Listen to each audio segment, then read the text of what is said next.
दोस्तों, Titan classes में आप सभी का स्वागत है। मैं पंकज सर आज आप लोग को एम्प्लॉयबिलिटी स्किल में जो लेसन 1 है इसके बारे में समझाने जा रहा हूँ। रोजगार कौशल का महत्व, आखिर रोजगार कौशल है उसका क्या महत्व है अपने दैनिक जीवन में, इसके बारे में हम लोग देखेंगे। इसके पिछले वीडियो में हम लोगों ने इंट्रोडक्शन ऑफ एम्प्लॉयबिलिटी स्किल के बारे में चर्चा किया था, जिसमें मैंने बताया था कि आज से आप लोग को डेली एक एक एक्सरसाइज के बारे में समझाऊंगा। तो चलिए, आज सबसे पहला चैप्टर हम लोग का रोजगार कौशल। इसमें हम लोग क्या क्या सीखेंगे इस चैप्टर के अंतर्गत, तो यहाँ पे ध्यान से देखिए। एम्प्लॉयबिलिटी स्किल क्या है, सबसे पहले हम लोग जानेंगे कि जो एम्प्लॉयबिलिटी स्किल आखिर वो है क्या, और इसमें क्या जानेंगे हम लोग एम्प्लॉयबिलिटी स्किल के महत्व के बारे में, और विकासशील मानसिकता यानी ग्रोथ माइंडसेट के साथ साथ सेल्फ लर्नर के कैसे बने इसके बारे में हम लोग इस चैप्टर के अंदर जानेंगे। यह सब हम लोग का ऑब्जेक्टिव है, ठीक है। यह सब हम लोग का उद्देश्य है कि इस चैप्टर का खत्म करते करते हम लोग इतने चीज़ हम लोग सीख जाएंगे, ठीक है। तो आगे बढ़ते हैं हम लोग इसमें सबसे पहले एक यहाँ पे बता रहा है, इसको ध्यान से देखिए। यहाँ क्या करेंगे, सोचे समझे और करके देखें, ठीक है। यहाँ पे क्या बता रहा है, सोचे समझे और करके देखें। चलिए हम लोग देखते हैं इसके बारे में क्या बताया जा रहा है इसके अंतर्गत। तो अपने आसपास, ठीक है, अपने आसपास ऐसे कई लोगों को आपने देखा होगा जो नौकरी में है या व्यवसाय में, या तो वो जॉब कर रहे हैं या कोई बिजनेस कर रहे हैं, जैसे आपके माता पिता, भाई बहन, मित्र या आपके शिक्षक, ठीक है। उनके गुणों पर टिक लगाएं जो आपको लगता है कि उन्हें उनकी वर्तमान नौकरी या व्यवसाय में मदद करता है। तो चलिए, सबसे पहले आप लोग बताइए, इसमें आप लोग जो भी छात्र इसका जवाब आप लोग कमेंट बॉक्स में भी दे सकते हैं, इसमें कोई दिक्कत नहीं है। जैसे अच्छी कम्युनिकेशन जो स्किल है हम लोग का, यह आप लोग के घरों में किसका है? अच्छी कम्युनिकेशन स्किल आपके माता पिता का है, या भाई बहन का है, या मित्र का है, या आपके शिक्षक का है? इसमें सबसे अच्छा कम्युनिकेशन स्किल क्या है, किन का है, इसके बारे में यहाँ पे बताना है, टिक लगाना है आपके घर में ऐसा है कि नहीं है। सबसे अच्छा टाइपिंग कौशल, यानी जो हम लोग कंप्यूटर पर टाइपिंग करते हैं, वो टाइपिंग का स्पीड किसका सबसे अच्छा है, यदि है किसी का तो यहाँ पे टिक लगाइएगा। अच्छा खाना बनाने का कौशल, अब इन अपने परिवार में, मित्र में, चाहे भाई बहन, चाहे शिक्षक या माता पिता, इन सभी में अच्छा खाना बनाने का कौशल किन के ऊपर है, तो इसमें बताया जा रहा है कि इस पर टिक करने के लिए। अच्छी अंग्रेजी लिखने का कौशल, यदि किसी को आप लोग के परिवार में अच्छी अंग्रेजी लिखने का कौशल है तो यहाँ पे टिक करने के लिए कह रहा। तो ये सब मैंने गुण होना चाहिए एक अच्छे व्यक्ति के अंदर, ये सभी गुण होने चाहिए। समस्या समाधान करने का कौशल, ये किस में होता है, तो माता पिता में समस्या समाधान करने का कौशल होता है। जल्दी सीखने की क्षमता, तो जो छात्र होते हैं उनके अंदर क्या होता है, जल्दी सीखने की क्षमता होती है। लड़ाई करने का हुनर, तो यह आप लोगों को पता ही है, लड़ाई करने का हुनर घरों में किसका होता है, इसमें बताने की कोई ज़रूरत नहीं है।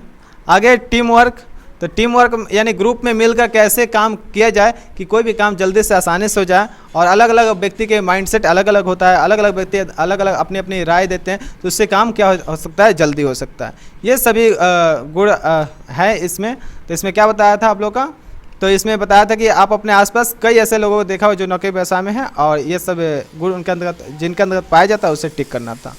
चलिए, इससे आगे हम लोग बढ़ते हैं अब और देखते हैं। आइए रोजगार कौशल या एम्प्लॉयबिलिटी स्किल के बारे में जानें, ठीक है। इसमें क्या बता रहा, रोजगार कौशल और जो एम्प्लॉयबिलिटी स्किल है, आखिर उसका रियल डिफिनेशन क्या है एम्प्लॉयबिलिटी स्किल का, उसको इसमें बताया गया। रोजगार कौशल को अंग्रेजी में एम्प्लॉयबिलिटी स्किल कहते हैं, यानी जो हम लोग रोजगार कौशल है इसको इंग्लिश में हम लोग क्या कहते हैं, एम्प्लॉयबिलिटी स्किल कहते हैं। जो हम लोग एम्प्लॉयबिलिटी स्किल है, यह 3 शब्दों को जोड़कर बना है। कौन कौन 3 शब्द हैं? सबसे पहला तो एम्प्लॉय है, ध्यान से देखिएगा। एम्प्लॉयबिलिटी स्किल के में एम्प्लॉय यहाँ तक एक वर्ड हुआ, ठीक है। दूसरा एबिलिटी, एबिलिटी मतलब जो क्षमता होता है, ये दूसरा वर्ड है। तीसरा वर्ड क्या है, स्किल है। इन तीनों को मिलने से क्या बनता है, एम्प्लॉयबिलिटी स्किल बनता है। एम्प्लॉय का अर्थ क्या होता है कि कोई नौकरी या तनख्वाह के बदले यदि काम करता है तो उसे हम लोग क्या कहते हैं, एम्प्लॉय कहते हैं, यानी उसको, और एम्प्लॉय भी उसको कहा जाता है, ठीक है। जो व्यक्ति अपना नौकरी करता है, पैसा लेता है, उससे उस व्यक्ति को हम लोग क्या कहते हैं, एम्प्लॉय कहते हैं। जैसे कंपनी में जितने भी वर्कर हैं वो सब क्या है, एम्प्लॉय है। एबिलिटी मतलब उसके अंदर जो कार्य करने का क्षमता होता है, कौशल होता है, उसे हम लोग एबिलिटी कहते हैं। जैसे किसी कार्य को अच्छी तरह से करने के समझ और कौशल होना चाहिए, नहीं उसके अंदर वो गुण होना चाहिए, उसे हम लोग एबिलिटी के अंतर्गत रखते हैं। और स्किल्स का क्या अर्थ होता है, ना केवल किसी कार्य को करने के समझ हो, बल्कि उसे करके दिखाने का हुनर भी हो, उसे हम लोग कहते हैं स्किल कहते हैं। यानी केवल इन्हें के सोच लिए मन में और कार्य हो गया, वो मन में सोचने से कार्य नहीं होता है, बल्कि उसको करके दिखाने का जो तरीका है उसे हम लोग क्या कहते हैं, स्किल कहते हैं। वो उसके अंदर स्किल होता है। इन तीनों का मिलने से एक अच्छा वर्कर तैयार होता है, और उससे हम लोग कहते हैं एम्प्लॉयबिलिटी स्किल। यह तीनों मिलकर हम लोग का एम्प्लॉयबिलिटी स्किल बनता है। अब आगे क्या हम लोग का, इसलिए एम्प्लॉयबिलिटी स्किल कई स्किल का एक समूह है। देख पा रहे हैं इसमें 3 वर्ड तो आप लोग को यहीं पे दिखाई दिया, यह तीनों वर्ड का यह समूह होता है, जिससे हमें सफलतापूर्वक काम करने में मदद मिलती है। इसके द्वारा हम लोग क्या होता है, एक सफलतापूर्वक काम करने में मदद मिलता है। एम्प्लॉयबिलिटी स्किल न केवल हमारे काम के दौरान हमारी मदद करते हैं बल्कि हमें बेहतर जीवन जीने में भी क्या करते हैं, सहायता करते हैं। इसके साथ यदि आपको एम्प्लॉयबिलिटी स्किल का नॉलेज है तो आप अपने जीवन को भी अच्छे तरीके से जी सकते हैं। जैसे फाइनेंशियल स्किल सीखने से आपको अपनी ज़रूरतें भी और अपने पैसों का प्रबंधन करने में भी मदद मिलता है। ठीक है, इस पुस्तक में आप कई ऐसे कौशल के बारे में जानेंगे जिनसे काम और व्यक्तिगत यानी पर्सनल जो लाइफ है इसमें मदद मिलने वाला है। ठीक है, चलिए इससे आगे बढ़ते हैं। उसके बाद देखते हैं इसमें आगे क्या कर रहा है। आपने कार की मरम्मत का व्यवसाय शुरू किया। यहाँ पे एक चीज़ क्या दे रहा है, एक एग्जांपल दे रहा है। यहाँ पे जैसे एक प्रश्न यहाँ पे लिखा है ना, तो इसको आप लोग बताइएगा इसका आंसर क्या हो सकता है। ठीक है, ये आपके अपने अपने थॉट पे ये डिपेंड करता है कि इसमें से कौन सा आंसर सही होगा। ठीक, आपने कार के मरम्मत का व्यवसाय शुरू किया। ठीक है, आप लोग क्या करते हैं, एक यहाँ पे दुकान खोले जिसके अंतर्गत किसका व्यवसाय होता है, तो यहाँ पे हम लोग कार बनाने का व्यवसाय शुरू किए। ठीक है, आप अपनी सहायता के लिए एक फुल टाइम कर्मचारी लगाना चाहते हैं। एक हम लोग कर्मचारी यहाँ पे मैंने एक कार्य करने वाले व्यक्ति को कार्य करने के लिए यहाँ पे लगा दिया गया। आपको इंटरव्यू के लिए इसके रिज्यूम प्राप्त हुए। यह रिज्यूम आपने लाया कि मतलब क्या क्या इसके अंदर गुण है या आपको दिया, तो आप कर्मचारी के कौन से स्किल सेट की तलाश करेंगे। यानी आपको उस व्यक्ति को कार बनाने के लिए यदि रखना है आपको, तो उसके लिए आप लोग कौन सा गुण उसके अंदर आप लोग देखिएगा जिससे आप लोग उसको नौकरी पर रख सकते हैं। तो कार के समस्याओं की पहचान करना, तो पहला उसके पास गुण क्या है, मतलब ऐसा गुण अगर हो तो क्या आप उसे रख सकते हैं, यानी कि कोई भी समस्या कार में होगा उसको पहचान सकता है। वो व्यक्ति अपने घर को व्यवस्थित रख सकता है, तो क्या उसे आप लोग अपने जॉब पर रख पाएंगे। बिल बनाने के लिए कंप्यूटर का उपयोग करना आता हो। अगर लास्ट में बिल बनता है ना कोई भी कार्य होने पर, तो बिल बनाने का ढंग आएगा, तो क्या उस कर्मचारी को हम लोग कार बनाने के लिए रख सकते हैं। कारों के खराब पुर्जों की मरम्मत करना और उन्हें बदलना आता हो, तो क्या हम लोग उस व्यक्ति को रख सकते हैं या नहीं रख सकते हैं। अच्छा संवाद कौशल, क्या उसे बात करने का तरीका अच्छा पता हो, तो क्या उसे हम लोग कार बनाने के लिए रख सकते हैं। काम करने के प्रति ईमानदारी और समर्पण हो, तो क्या उस व्यक्ति को रख सकते हैं। तीन सभी में से आप बताइए कमेंट बॉक्स में कमेंट करके कौन सा ऑप्शन आपके अनुसार सही है, जिससे पता चले कि हाँ आपका थॉट क्या है, यह मुझे भी पता चल सके। तो चलिए इसका आंसर मैं बताता हूँ यहाँ पे क्या होगा। तो यदि हमने कार्य बनाने के उद्देश्य से यदि किसी व्यक्ति को रखा है, तो सबसे पहला उसका गुण क्या होना चाहिए कि वो कार के बारे में सभी बारे में जानकारी होना चाहिए और उसके जितने पार्ट पुर्जे अगर ख़राब हो रहे हैं तो उसे चेंज करने का पता होना चाहिए कि कौन सा पार्ट पुर्जा खराब है, उसे कैसे बदलना है। ये सभी स्किल उसके अंदर होना चाहिए, केवल जानकारी नहीं बल्कि स्किल होना चाहिए। तो इसमें सबसे जो हम लोग बेहतरीन ऑप्शन है यह कौन सा है, कारों के खराब पुर्जे की मरम्मत करने का ढंग होना चाहिए, तभी तो वो बदल सकता है किसी उसके पार्ट पुर्जे को और उसे बदलना आता हो। तो यह सबसे उसका अच्छा गुण होगा, यह ऑप्शन आपका सही रहेगा यहाँ पर। चलिए इसके बाद हम लोग आगे बढ़ते हैं इससे। इसके बाद दूसरा क्वेश्चन इसमें क्या है, चलिए देखिए आप लोग। इसमें कह रहा है सकीना एक सेल्स में काम करते हैं। सेल्स किसे कहते हैं, बहुत सारे छात्रों को नहीं पता होगा, तो इसे मैं बता देता हूँ सेल्स किसे कहते हैं। तो सेल्स वह है जहाँ पे कॉल सेंटर जिसको हम लोग कहते हैं, वहाँ पर हम लोग किसी उत्पाद के बारे में, कोई सामान है इस प्रोडक्ट के बारे में अगर बेचना हो तो आखिर कैसे उसको बेचते हैं, वो सब सेल्स के अंतर्गत आता है। किसी सामान को जो हम बेचते हैं ना, तो वह सेल्स के अंतर्गत आता है। तो उसे नवीनतम उत्पादों के बारे में जानकारी देने के लिए ग्राहक को कॉल करना होता है। इसको कॉल करके ग्राहक को उसको सामान को बेचना है, तो उसे क्या कहना है इस बारे में उसे स्पष्ट होना चाहिए।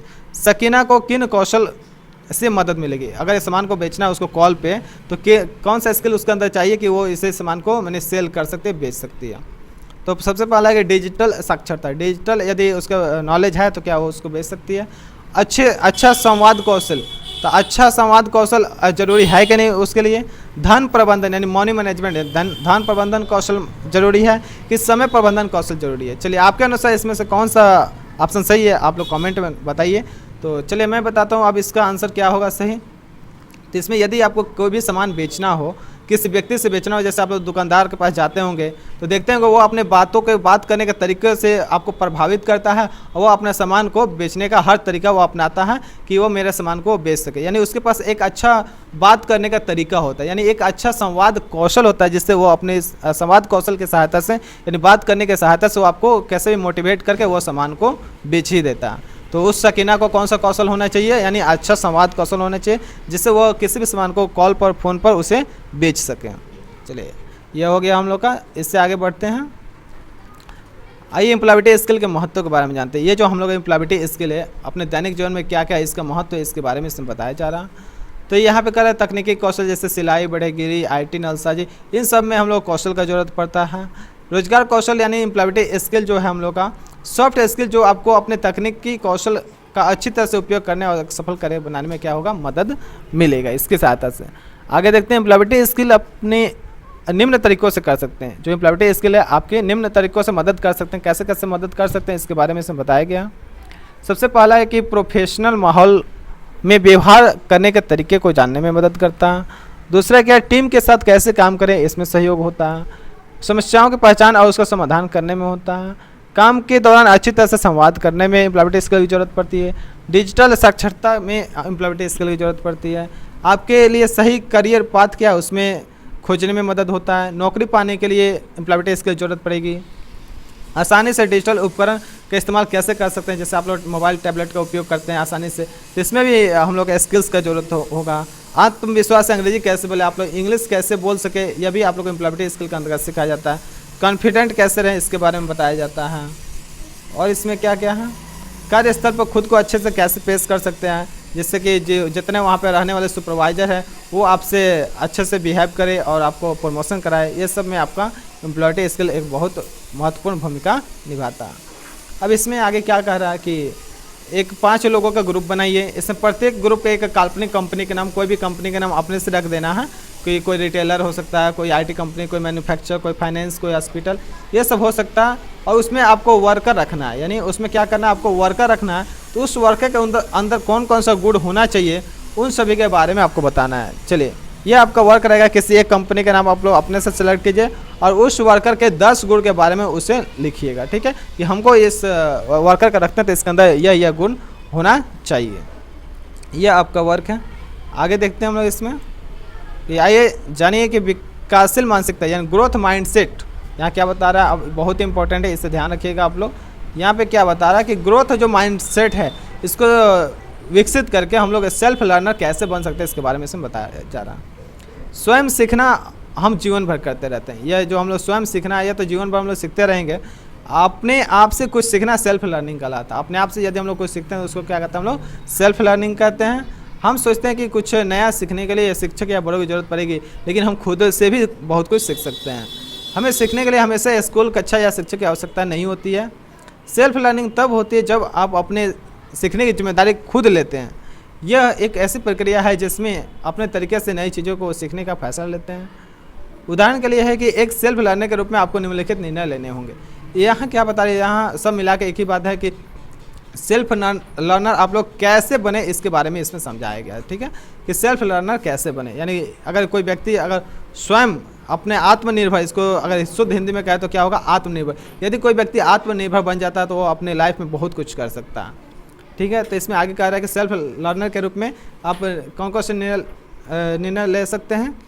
क्या सीखना है, सबसे पहले कि क्या सीखना है आपको, क्यों सीखना है, कैसे सीखना है, कब सीखना है, कितनी तेज़ी से सीखना है, खुद को कैसे टेस्ट करना है। यह सभी यदि गुण आपके अंदर विद्यमान हो गए, यह सभी गुण को आप जांच लिए, परख लिए, यानी आप एक सेल्फ लर्नर बन सकते हैं। एक सेल्फ लर्नर आखिर कौन होता है, वो आखिर व्यक्ति कौन होता है जिन्हें विश्वास होता है कि वह सीख सकता है। अगर किसी व्यक्ति को विश्वास है कि वह सीख सकता है तो वह एक सेल्फ लर्नर है। वो अपने ज़िंदगी को आसानी से जी सकता है। जो जिज्ञासु हो यानी क्यूरियस हो किसी काम के प्रति कि हम लोग कैसे किसी चीज़ को अच्छे से जानकारी उठा सकें, तो वो क्या होता है, हम लोग उसे हम लोग जिज्ञासु कहते हैं। और उसके बाद है हम लोग का इनिशिएटिव, यानी किसी भी काम को बहुत अच्छे तरीके से इनिशिएटिव होने के लिए इस काम के प्रति कि यह काम हो जाए, तो इसे हम लोग कहते हैं इनिशिएटिव कहते हैं, यानी वो काम को अच्छे तरीके से पूर्ण करता है। स्वतंत्र रूप से जानकारी खोजना, यानी आप लोग यदि किसी बात की जानकारी चाहिए तो स्वतंत्र रूप से कैसे खोज सकते हैं उसके बारे में इसमें बताया गया। जिम्मेदारी स्वीकार कैसे करते हैं उसके बारे में सेल्फ लर्नर वो सबसे अच्छा होता है। टाइम मैनेजमेंट सबसे अहम भूमिका निभाता है एक सेल्फ लर्नर के लिए, कि टाइम मैनेजमेंट कैसे वो करेगा। ठीक है, चलिए आगे देखते हैं हम लोग। एक सफल सेल्फ लर्नर बनने के लिए आपको एक महत्वपूर्ण चीज़ की आवश्यकता होती है। वो क्या होती है कि विकासशील मानसिकता और ग्रोथ माइंडसेट, यानी उस व्यक्ति का क्या होना चाहिए, माइंडसेट ग्रोथ होना चाहिए, यानी विकसित होना चाहिए। ग्रोथ माइंडसेट आखिर क्या है, चलिए इसके बारे में हम लोग देखते हैं। इसमें यहाँ पे आप लोग का यह माइंड का भी फिगर बनाया गया है, आप लोग देख सकते हैं। ग्रोथ माइंडसेट होता क्या है, एक विकासशील मानसिकता एक स्थिर मानसिकता के विपरीत होता है। एक जो हम लोग विकासशील हम लोग का जो दिमाग है और एक स्थिर दिमाग है, इन दोनों में बहुत का फर्क होता है, जमीन आसमान का फर्क होता है। ग्रोथ माइंडसेट वाले व्यक्ति हमेशा बढ़ने और बदलने और सीखने के लिए तैयार होते हैं। यह हम लोग का क्या है, यह विकसित वाले दिमाग का इधर फोटो बनाया गया, इधर अविकसित वाले व्यक्ति का दिमाग का फोटो इधर बनाया गया। एक स्थिर मानसिकता वाले व्यक्ति अड़ियल होते हैं, वे आसानी से नहीं बदल सकते हैं और नए विचारों को अपनाकर खुद को बेहतर नहीं होने देते हैं। चलिए यहाँ पे चले देखते हैं हम लोग विकासशील मानसिकता और स्थिर मानसिकता दोनों के बीच क्या है डिफरेंस है, इसको अच्छे से समझते हैं हम लोग। इसमें क्या होता है, जो विकासशील मानसिकता वाले व्यक्ति होते हैं वो क्या कहते हैं कि मैं यह कर सकता हूँ या कर सकती हूँ, यानी उसमें क्या यह गुण होता है कि वो मतलब कहता है हाँ चलो ये काम हो जाएगा, ठीक है। और ये जो हम लोग का स्थिर मानसिकता वाले व्यक्ति होते हैं ये क्या कहते हैं, ये तो काम मुझसे हो ही नहीं सकता। जैसे अगर मान लेते हैं हम एग्जाम का ही ले लेते हैं कि कोई अगर एग्जाम है तो जो विकासशील मानसिकता वाले जो व्यक्ति होते हैं ये कहते हैं कि हाँ ये एग्जाम हम लोग पास कर सकते हैं, और जो स्थिर माइंडसेट वाले होते हैं वो कहते हैं कि यह एग्जाम इतना टफ क्वेश्चन आएगा, ऐसे होगा, एग्जाम कैसे निकलेगा, ये सब जो इसके दिमाग में आता है वो कैसा माइंडसेट है, यानी उसका स्थिर दिमाग है। विकासशील वाले क्या कहते हैं, गलतियां होना तो आम बात है, यानी गलती तो होगा, अगर कोई व्यक्ति कोशिश करता है तो सफल भी होता है असफल भी होता है, ये तो गलती होना आम बात है। लेकिन जो स्थिर माइंडसेट वाले होते हैं वो कहते हैं कि मैं तो गलती बर्दाश्त कर ही नहीं सकता हूँ। ये मतलब माइंडसेट बहुत ही बेकार माइंडसेट है। तीसरा क्या कि इसमें क्या बता रहे हैं विकासशील में कि मैं अपनी गलतियों से सीखूंगा। इसमें क्या बताया जा रहा है, यदि कोई व्यक्ति कोई गलती करता है तो गलती से ही तो सीखता है। जैसे कि आप लोग सुने ना, failure is the part of success life, यानी अगर कोई व्यक्ति फेल नहीं होता है तो वो कभी सफल भी नहीं हो सकता है। इसलिए जो व्यक्ति बार बार कोशिश करता है, जैसे कि आप सुने कि जो बल्ब का आविष्कार हुआ था तो 1000 बार ट्राई करने के बाद हुआ था, अगर वो व्यक्ति सोचता कि ये बल्ब तो बनेगा ही नहीं तो आज हम लोग कैसे उजाले में रहते हैं। इसलिए कि बार बार कोशिश कीजिए, गलती होगा फिर से कोशिश कीजिए, कभी तो सही होगा। इधर क्या बताया रहा है कि गलती होने का मतलब फेल होना होता है। कोई व्यक्ति कुछ काम गलत हो गया उसका मतलब फेल होना होता है, यह स्थिर माइंडसेट व्यक्ति का निशानी है। और विकासशील का देखते हैं, इधर ये कह रहा है कि मैं फिर से कोशिश करूंगा, अगर गलती हो गया तो विकासशील मानसिकता वाले व्यक्ति क्या कहते हैं कि मैं फिर से कोशिश करूंगा। और यह क्या कहते हैं, जो स्थिर मानसिकता वाले व्यक्ति होते हैं कि अगर मैं एक बार फेल हो गया तो मैं कभी कोशिश ही नहीं करूंगा, या कि हर बार फेल होऊंगा, यह गलत बात है। इसमें आगे है कि मैं मेहनत करूंगा, फिर से मेहनत करूंगा, और यह कहता है स्थिर माइंडसेट वाला मैं तो मेहनत ही नहीं करूंगा। और इधर कह रहा है कि मैं नई चीज़ें सीख सकता हूं, और ये व्यक्ति क्या कहता है स्थिर माइंडसेट वाला मैं नई चीज़ें तो सीख ही नहीं सकता हूं, ये स्थिर मानसिकता। और उसके बाद इधर क्या कहा था विकासशील वाला कि मुझे खुद बेहतर बनाने में खुशी मिलती है, यानी खुद को डेवलपमेंट करने में क्या होता है खुशी मिलता है। और ये कहता है मुझे तो बदलाव पसंद ही नहीं है, मैं जो हूँ सो हूँ, उतना ही मैं ठीक हूँ, ये गलत है। अगर मुझसे गलती हुई तो मैं ये मानने के लिए तैयार हूँ, यह हम लोग विकासशील मानसिकता वाला व्यक्ति है वह सोचता है इसके बारे में। और ये कहता है मुझसे तो गलती हो ही नहीं सकती। यदि कोई व्यक्ति कहता है कि मुझसे कभी गलती हो ही नहीं सकती तो वह स्थिर माइंडसेट वाला व्यक्ति, यानी उसका दिमाग विकसित नहीं है, वह हमेशा अपने जीवन में असफल ही होता रहेगा। चलिए इससे आगे हम लोग देखते हैं। अब इसमें क्या कर रहा है, सेल्फ लर्नर जो है बनने के लिए केवल ग्रोथ माइंडसेट होना ही जरूरी है। इसमें कह रहा है कि सेल्फ लर्नर हम लोग कैसे बनेंगे, ग्रोथ माइंडसेट से ही बनेंगे, क्योंकि जब हम खुद सीखते हैं और अपनी और कई गलतियां होती है तो हम कई बार असफल भी होते हैं, और पर जब तक सफल नहीं होते तब तक कोशिश करते रहना और हार न मानना, यही क्या है मतलब सेल्फ लर्नर का गुण होना चाहिए और ग्रोथ माइंडसेट का गुण होना चाहिए। आगे देखते हैं हम लोग, इससे आगे बढ़ते हैं। इसमें क्या बता रहा है यहाँ पर, चलिए जिन वाक्यों से आप सहमत हैं उन पर टिक लगाइएगा। इसमें से आप कौन कौन से बात से सहमत है इस पर टिक लगाना है। चलिए आप लोग भी बताइएगा साथ में। इसमें क्या करा, पहला कि मैं एक उत्सुक व्यक्ति हूँ, मैं जिन चीज़ों के बारे में जानना चाहता हूँ उसके बारे में गूगल करता हूँ, यानी कोई भी नई चीज़ की जानकारी के लिए गूगल पर सर्च करता हूँ। यह मतलब इससे आप लोग सहमत हैं या नहीं है, ये बहुत अच्छी बात है। कोई भी नई जानकारी के लिए गूगल करना चाहिए, उसके बारे में जानना चाहिए, सर्च करना चाहिए आखिर इसमें और क्या क्या चीज़ है। इसमें कह रहा था कि मुझे नई चीज़ सीखने में समय बर्बाद नहीं करना चाहिए। ये कहता है कि क्या आप लोग से भी हम कहें कि नया चीज़ सीखने में क्यों समय बर्बाद करें, तो ये क्या है गलत बात है, यानी इसको सही नहीं लगाना है, ठीक है। इसमें कह रहा है मुझे नई चीज़ सीखने के लिए समय बर्बाद नहीं करना चाहिए, तो वो क्या सीख सकता है अपने जीवन में। आगे कि मेरा मानना है कि बार बार अभ्यास से मैं खुद में सुधार कर सकता हूँ। हाँ, तो ये एक ग्रोथ माइंडसेट का उदाहरण है कि बार बार अभ्यास से क्या हो सकता है, वो व्यक्ति अपने में कुछ सुधार ला सकता है। इधर कह रहा है मेरा मानना है कि कौशल ईश्वर के देन है और इससे समय के साथ नहीं सीखा जा सकता।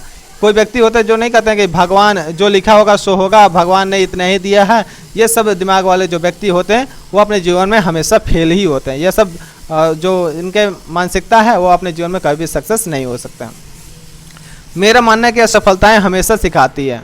जो कह रहा है मेरा यह जो ग्रोथ माइंडसेट वाले व्यक्ति है वो क्या कहते हैं, ये जो अगर हम असफल होते हैं तो उससे कुछ ना कुछ सीखते हैं। जैसे आप लोग जानते हैं ना, चंद्रयान 2 जो हम लोग का था वो क्या हुआ था, क्रैश हो गया था, यानी वो फेल हो गया था। तो उससे हमारे इसरो के वैज्ञानिक ने बहुत कुछ सीखा और फिर से चंद्रयान 3 को लॉन्च किया और चंद्रयान 3 आप लोग देखें सफलतापूर्वक लैंड किया चंद्रमा पर, यानी सफल हुआ यह मिशन। अगर वो इसरो का वैज्ञानिक सोचते हैं कि एक बार फेल हो गया यानी बार बार फेल होंगे तो क्या इसमें सफल होता, नहीं होता। वही बात है, असफलता से बहुत कुछ सीखने का गुण जो होता है वही व्यक्ति अपने जीवन में सफल हो पाता है।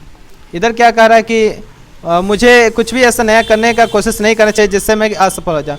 इसमें कह रहा है कुछ भी नया ऐसा शुरुआत ही नहीं करना चाहिए जिसमें कि कोई व्यक्ति असफल हो। यह बेकार माइंड वाले व्यक्ति का यह उदाहरण है। आगे के है कि इसमें मैं चुनौतियों को स्वीकार करता हूँ, अगर कोई चुनौती है उसे स्वीकार करता हूँ, यह एक ग्रोथ माइंडसेट का उदाहरण है। जब मैं दूसरों को सफल होते देखता हूँ या देखती हूँ तो मुझे प्रेरित या इंस्पायर करता है। यानी किसी सफल व्यक्ति को यदि मान लीजिए यदि आपके मोहल्ले में या यदि आपके गांव में किसी व्यक्ति को नौकरी लग जाती है तो बहुत सारे व्यक्ति उन व्यक्ति से क्या होते हैं, प्रभावित होते हैं और उन्हें भी प्रेरणा मिलती है कि हमें मेहनत करें और अपने जॉब कर पाएँ। यह एक ग्रोथ माइंडसेट का उदाहरण है। इधर कह रहा है मैं दूसरे की सफलता से असुरक्षित अनुभव करता हूँ, यानी दूसरे के सफलता से यदि किसी को जलन महसूस होती है तो वो एक बेकार माइंडसेट व्यक्ति का उदाहरण है, वो अपने जीवन में कभी सफल नहीं हो सकता। आगे कह रहा है मेरा मानना है कि फीडबैक मिलना और सीखना का एक अवसर है। यानी किसी भी चीज़ का फीडबैक अगर मिलता है, मान लीजिए मैं पढ़ा रहा हूँ, अगर आप लोग फीडबैक कमेंट बॉक्स में अगर अच्छा देते हैं, इससे मुझे क्या पता चलेगा कि मैं जो पढ़ा रहा हूँ इससे बहुत सारे बच्चों के भविष्य सुधार रहा। ये फीडबैक है, इससे भी क्या होता है, एक ग्रोथ माइंडसेट का एग्जाम्पल है। इससे मेरा माइंड ग्रोथ करेगा और इससे काम करने के प्रति प्रेरणा उत्पन्न होगा। और इसमें क्या कह रहा है कि मुझे किसी फीडबैक नहीं लेना चाहिए, यानी काम आप पूरा कर दिए और फीडबैक ना ले तो यह बहुत ही मतलब बेकार माइंडसेट है कि कोई यदि आपका रिप्लाई ही नहीं दिया कि आप सही के गलत किए हैं तो कैसे आप अपने जीवन में आगे बढ़ सकते हैं, क्या सही है क्या गलत है, इसका निर्णय आप कभी कोई नहीं ले सकता। चलिए इससे आगे बढ़ते हैं हम लोग। इसमें आज हम लोग क्या क्या सीखें इसके बारे में इसमें बता रहा कि हम लोग क्या क्या मतलब सीखें। कि सबसे पहले कि एम्प्लॉयबिलिटी स्किल जो है कई समूहों का स्किल है, इसके बारे में हम लोग शुरू में ही देखे थे कि एम्प्लॉयबिलिटी स्किल क्या है, कई समूहों का स्किल है जिससे हमें सफलतापूर्वक अपना काम करने में मदद मिलती है। इसके बारे में हम लोगों ने सीखे, इस पर टिक करना। बहुत से सुपरवाइजर नौकरी खोज रहे व्यक्ति के तकनीकी कौशल के अलावा अन्य कौशल पर आधार पर निर्णय लेते हैं, यह भी सही है। सेल्फ लर्निंग यानी कौशल जो विकासशील मानसिकता यानी ग्रोथ माइंडसेट है होने से आपको आजीवन सीखने और अपने करियर में आगे बढ़ने का अवसर प्राप्त करने में मदद मिलता है, यह भी ठीक है। अगला चौथा है सेल्फ लर्नर बनने के लिए विकासशील मानसिकता यानी ग्रोथ माइंडसेट होना जरूरी है। ये एक सेल्फ लर्नर का गुण है, यह भी होना चाहिए। यह बात हम लोगों ने सभी वीडियो में देखा और सीखा। और चलिए यहाँ तक हम लोग का यह चैप्टर ख़त्म होता है। यानी जो हम लोग का लेसन 1 था, इसमें लेसन 1 यह हम लोग का लेसन 1 में जो फर्स्ट टॉपिक था यह ख़त्म हुआ 1.1 जो रोजगार कौशल से संबंधित था। रोजगार कौशल का भी इसमें डेफिनेशन बताया गया था। अब अगला जो हम लोग का 1.2 है, इसमें क्या है, ऑनलाइन रोजगार कौशल सीखना, यानी हम लोग ऑनलाइन कैसे कौशल को सीख सकते हैं, कैसे हम लोग डेवलपमेंट कर सकते हैं, फ़ोन पर कैसे बात करके किसी सामान को अगर बेचना हो तो बेच सकते हैं। ये सब गुण के बारे में हम लोग 1.2 में सीखेंगे। और नेक्स्ट वीडियो आप तक पहुँचे और इसका नोटिफिकेशन भी आप तक पहुँचे, इसके लिए टाइटन क्लासेस को लाइक कीजिए, शेयर कीजिए और सब्सक्राइब कर दीजिए। आज का वीडियो देखने के लिए बहुत बहुत धन्यवाद। चलिए मिलते हैं हम लोग नेक्स्ट क्लास में, तब तक के लिए जय हिंद, थैंक यू।